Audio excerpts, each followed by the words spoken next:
और इसी बीच अब आपको हम दिखाएंगे ग्राफिक्स के जरिए कि कैसे ये जो भेड़िए हैं आए हैं। देखिए, भारत और नेपाल से लगी हुई जो सटावा जो बहराइच है वहां पर ये बहुत ज्यादा फैलते जा रहे हैं। इसके अलावा पूरा इलाका काफी प्रभावित हो चुका है। ऐसे में आपको बता दें, जरूरी है कि जल्द से जल्द इन्हें पकड़ा जाए। अब तक 9 लोगों की जिंदगी खत्म हो चुकी है। बारिश के चलते जो मांद है वहां पर ज्यादा पानी भर गया है। इसी के चलते रिहायशी इलाकों में और गांवों में जा रहे हैं, वहीं पर अपना पूरा ठिकाना बना रहे हैं। खाने की लालच में ये आबादी वाले इलाकों में पहुंचे हैं और फिर वहीं पर कहीं छिप जाते हैं, रात के अंधेरे में पूरा हमला करते हैं। और आपको बता दें, जो छोटे जानवर हैं उनकी भी तलाश में ये हमेशा लगे ही रहते हैं। छोटे जानवरों को अपना निशाने पर बनाते हैं और आदमियों का भी शिकार कर रहे हैं, यानी कि इंसानों को भी नहीं छोड़ रहे हैं। ऐसे में सुरक्षित स्थान की तलाश में ये गांवों की तरफ रुख करते हैं और वहीं पर लंबे वक्त तक रहकर इंतजार करते हैं, जब अंधेरा हो तभी शिकार के लिए जाए। इसके अलावा आपको बता दें, ब्रीडिंग सीजन में भी ये जो है पहले से ज्यादा जो शिकार करने की इनकी क्षमता है वो ज्यादा बढ़ जाती है और ऐसे में सुरक्षित स्थान की तलाश में लगातार ये बने रहते हैं।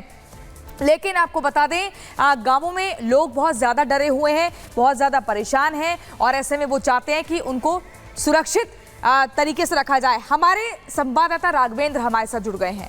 राघवेंद्र, अभी आप ही की रिपोर्ट हम देख रहे थे जिसमें आप दिखा रहे थे इन भेड़ियों के पांव के निशान, जहां जहां ये गए हैं निशान पता लग रहे हैं कि वहां पर उस रास्ते आए थे। ऐसे में इस वक्त क्या कुछ जानकारी मिल रही है, क्योंकि असमंजस की स्थिति बनी हुई है। वन विभाग की टीम कह रही है 6 भेड़िए हैं और गाँव के लोग कह रहे हैं कि 2 दर्जन से ज्यादा है, जो कि 34 गाँव में भटक रहे हैं। इस वक्त क्या स्थिति? और बिल्कुल, देखिए, आपने जैसा उस रिपोर्ट की जिक्र की, उस रिपोर्ट में खास बात यह है कि मैंने दिखाया था कि जो भेड़ियों के जो पंजों के जो निशान मिले हैं, जाते वक्त भी मिले हैं, आते वक्त भी मिले हैं। मैं आपको बताऊंगा कि ये जो भेड़ियों की खासियत होती है, वो सुगंध की क्षमता उनकी बहुत जबरदस्त होती है। एक भेड़िया जिस रास्ते से निकल जाता है, सारे भेड़िए उसी रास्ते जाते हैं और जिस रास्ते से वो चले जाएंगे वो उसी रास्ते से लौट कर भी आएंगे, क्योंकि उनको मालूम है कि उनके पैर के निशान यहाँ है। उनको सुगंध दुर्गंध दोनों मिलता है अपने ही पैरों से, इसलिए वो सूंघ लेते हैं इंसान कहाँ है, इंसानी बस्ती कहाँ है, अब भेड़ियों की संख्या कहाँ है। ग्रुप में इसीलिए रहते हैं, उनका ग्रुप इसीलिए बिछड़ता नहीं है। और हमारी रिपब्लिक की टीम सबसे पहले वहां पहुंचे, हम ग्रामीण की हेल्प से रिस्क लेकर उस गांव में गया, उस खेत में गया और देखा कि जहां पर भेड़िया रात में आया था, एक 6 साल के अयांश को ये दीवान के पुरवा से उठा के ले गया, उसके माँ के आंचल से ले गया और उसको जिंदा खा गया। ये बहुत ही दर्दनाक घटना थी, जिसको मैं देखा तो मैं सहम गया, क्योंकि उस छोटे से बच्चे को उसने बहुत बुरी मौत दी है। बहुत गुस्सा था देख के उस वीडियो को। लेकिन ये जो खूंखार आदमखोर ये जो भेड़िया था, यहाँ की टीम ने भी, यहाँ के स्थानीय विधायक ने भी कसम खा ली है कि अगर वो मिलेगा तो छोड़ेंगे नहीं। राइफल लगा के गश्त कर रहे हैं। उत्तर प्रदेश पुलिस की जवान है, तमाम तरह के लोग हैं, कई जिलों के अगल बगल के वन क्षेत्र के अधिकारी यहाँ पर आए हैं और जिस तरह से यहाँ कंबाइंड ऑपरेशन चल रहा है, ग्रामीण रात रात भर जग रहे हैं, रात रात भर पहरा दे रहे हैं। भेड़िया बचेगा नहीं। आज एक बड़ी कामयाबी मिली है। लेकिन एक बात और आपको बता रहा हूँ कि बिल्कुल, और इस वजह से वन विभाग जो है लगातार जुटा हुआ है और इन भेड़ियों को पकड़ने की कोशिश भी जा रही है। बहुत बहुत शुक्रिया आपका राघवेंद्र, तमाम जानकारी देने के लिए। अब आगे बढ़ते हुए बात कर लेते हैं सैलाब की, जिससे लोग परेशान हैं।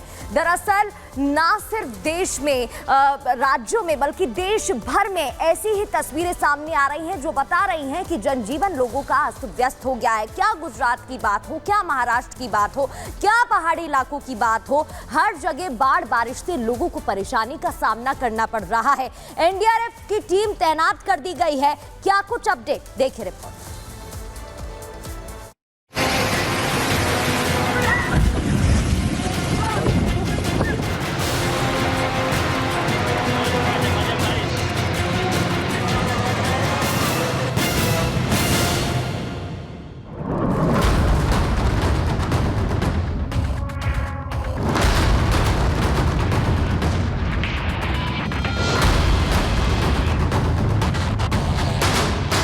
घाटों ने ली जल समाधि,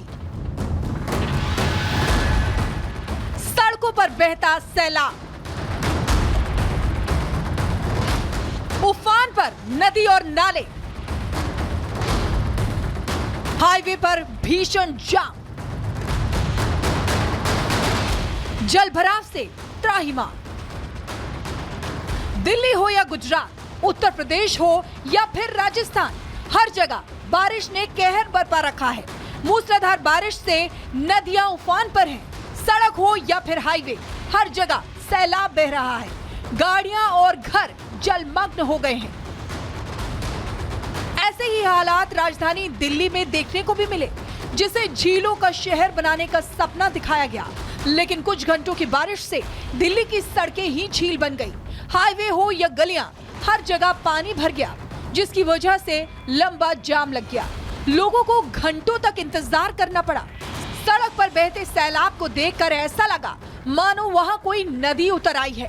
अंडरपास हो या फिर पुल, हर जगह जलभराव हो गया, जिससे लोगों की मुश्किलें बढ़ गईं।